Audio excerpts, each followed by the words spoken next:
Nick Blackwell has done some interviews with the British press this week. And to my knowledge, these are the first extended interviews he's done since recovering from the injuries he sustained in the Chris Eubank Jr. fight. And he's got some pretty harsh words for the Eubanks. He says that while he was in hospital in a coma, his family pleaded with the Eubanks not to talk to the press, not to give the press any interviews, not to go on TV, etc.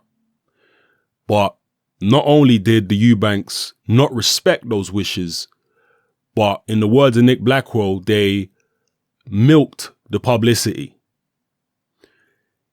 Nick Blackwell says that if he could land just one more punch on anybody, it would be on Chris Eubank Sr. He says their behavior was inhumane.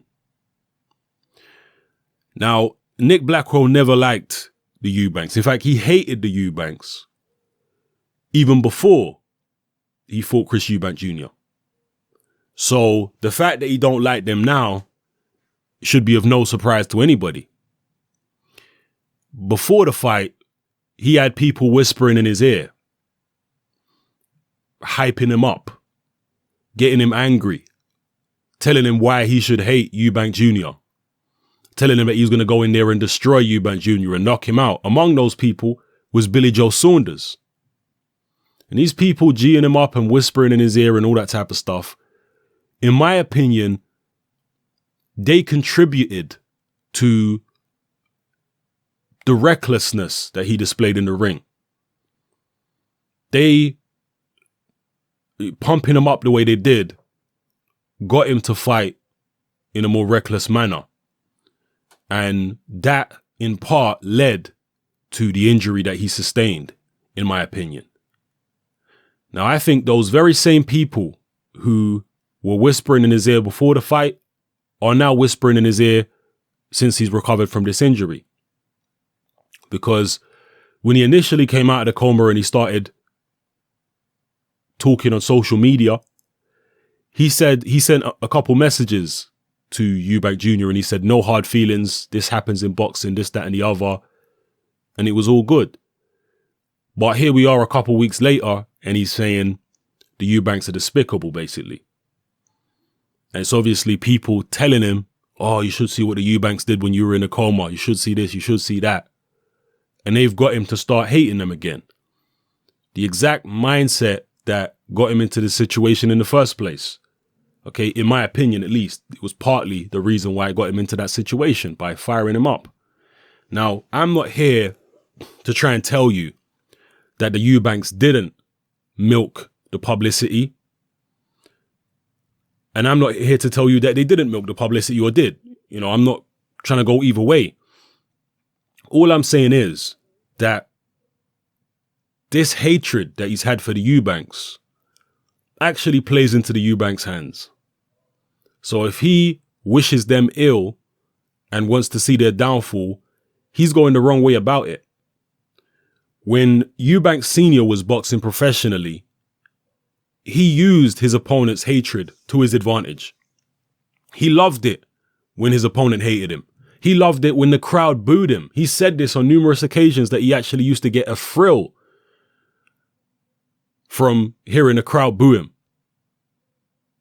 So any opponent who would go in there with hatred in their heart and just want to smash Eubank Sr. to pieces, they were playing into his hands.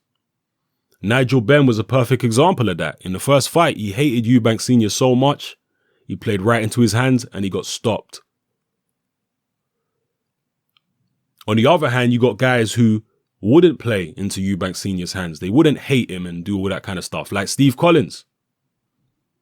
He understood that to beat Eubank, you got to play him at his own game.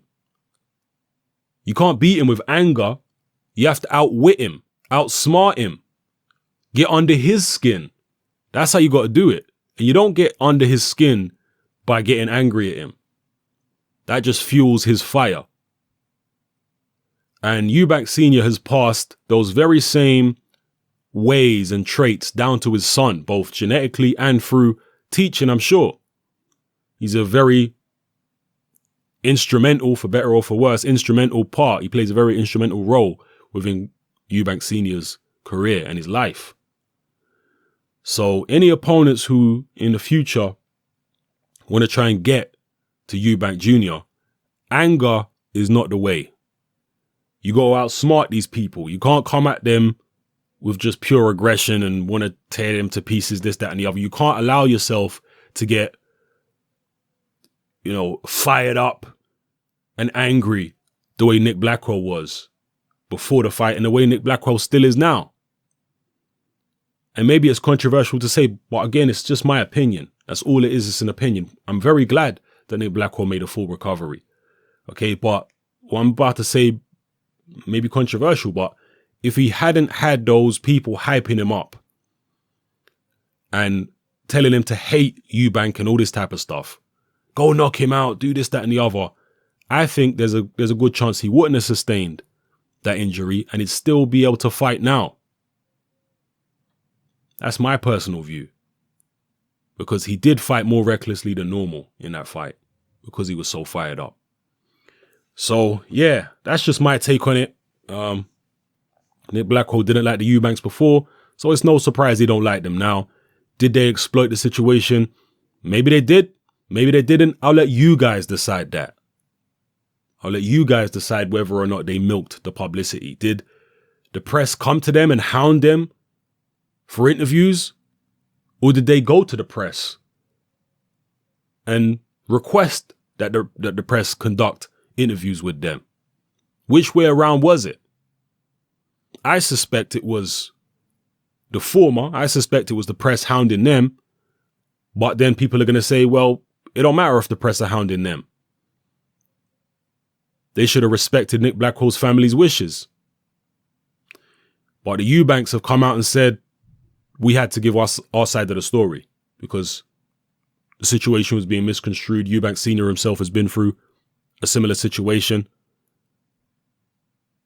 etc., etc. So I'm not here to make a judgment on, that whole situation. I'm just telling you that if you hate the Eubanks, you're just helping them. You're just fueling their fire. All right. Let me know how you feel, people. It's your boy Hatman. I'm out.